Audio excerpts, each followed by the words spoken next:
Okay, Peter, so I wanted to talk about the Showtime show that went out last night, Sunday night, from Cleveland, Ohio. It featured, the main event was Jake Paul against Tyron Woodley. There was a co-main event, which was WBC, WBO and IBO female featherweight title fight between Amanda Serrano and Yamala Mercado, won by Serrano, kind of cementing her place as really one of the top pound-for-pound female fighters in the world. But all the attention was on Jake Paul and Tyron Woodley, and I just think this show was really interesting and kind of what it means for boxing and a bit of a direction this kind of almost celebrity boxing is moving in. Because interestingly enough, you remember when Logan Paul fought Floyd Mayweather, that did such good pay-per-view numbers that Showtime then went and signed up Jake Paul to a multi-fight deal. Now, Showtime have been in the boxing business for 35 years. They know what they're doing.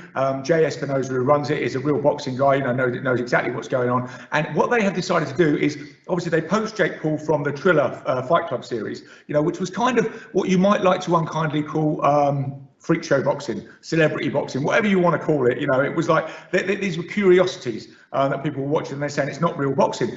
Now, Showtime have seen this, and obviously they've gone with the argument that this pulls new eyes into boxing, and they decided to take Jake Paul as a main attraction, who brings a huge fan base, and kind of blend him with their traditional boxing offerings. So that's what they did, at the show last night. And their idea is that you will pull these new eyes in, but we don't want them just looking at the kind of freak show celebrity boxing. We will blend proper top quality boxing in with the show, and therefore expand the whole fan base for boxing. So that's what they're doing. That's what Showtime are doing. If Showtime are doing it, we've got to take it seriously. There's a lot of money involved. It's the pinnacle of the sport. So we had Jake Paul against Tyron Woodley. Now, obviously, Jake Paul is 3-0. He's previously boxed another YouTuber, an NBA basketball player, and an ex-MMA fighter. And he scored first and second round knockouts in those. So he's never been past round 2. So he's 3-0 and he's 24 years old. He was fighting Tyron Woodley. Now, Tyron Woodley is an ex-UFC champion, a welterweight champion, but obviously a very experienced fighter. In the UFC, previously a championship wrestler. He's 39 years old, so he's just his UFC contract just expired. So this was his pro boxing debut, but he was an experienced combat athlete. He trained hard for this fight. You could definitely see that weigh-in. The guy was ripped. He took it really seriously. And he came in and really gave it a go. And in terms of how the fight went, and so therefore as well, it was Jake Paul's toughest opponent. I would say by a long chalk. And the fight was scheduled for 8 3-minute rounds.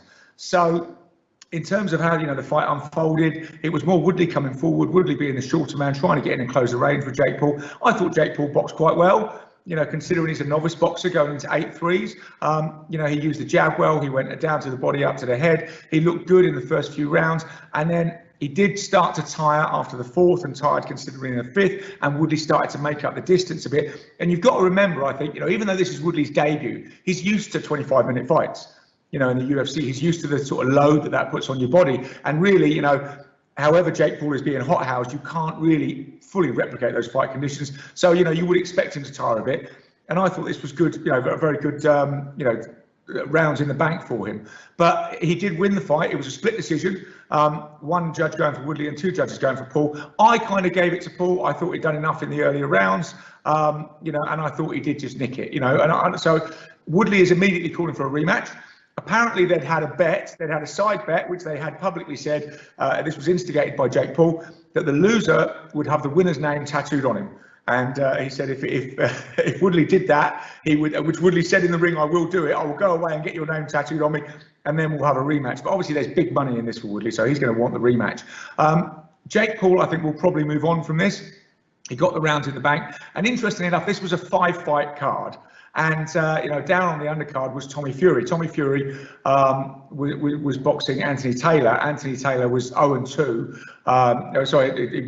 One previous boxing match, which he had lost. So he was coming into this fight, and Fury was 6-0. Fury won shutout. He won all 4 rounds, but not massively inspiring, so he goes on to 7-0.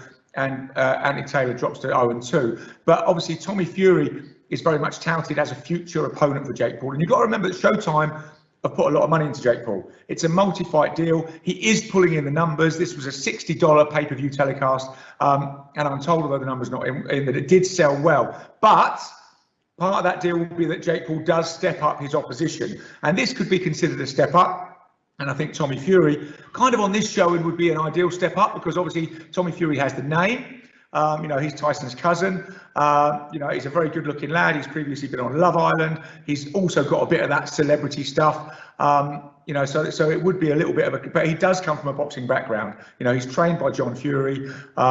So he is what you would call, for want of a better expression, a proper boxer. So this is where Jake Paul kind of has to head if he's going to keep, you know, keep pulling the fans into Showtime and keep kind of justifying his position, you know, at the top of the Showtime bills. So I think that's an interesting development, and I can really see Jake Paul against Tommy Fury, because the thing is with Tommy Fury, although he's kind of got that pedigree, he hasn't looked that threatening in his fights. I mean, the record of his previous 6 opponents was 14 wins, 174 losses, and 5 draws.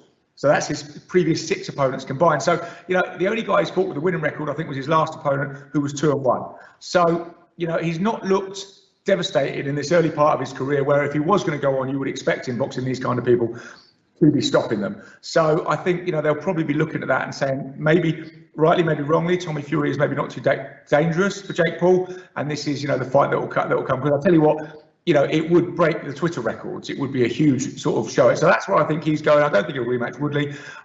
The rest of the show, you know, was interesting. Daniel Dubois was out again against the, you know, the very overmatched Joe Casamano, and that was a first round stoppage. Dubois knocking him down 3 times in the first round. As I've already said, you know, on the serious boxing, Amanda Serrano against Yamala Mercado. That was for kind of all the marbles in the featherweight division, dominated by Serrano, again cementing her place as a pound for pound.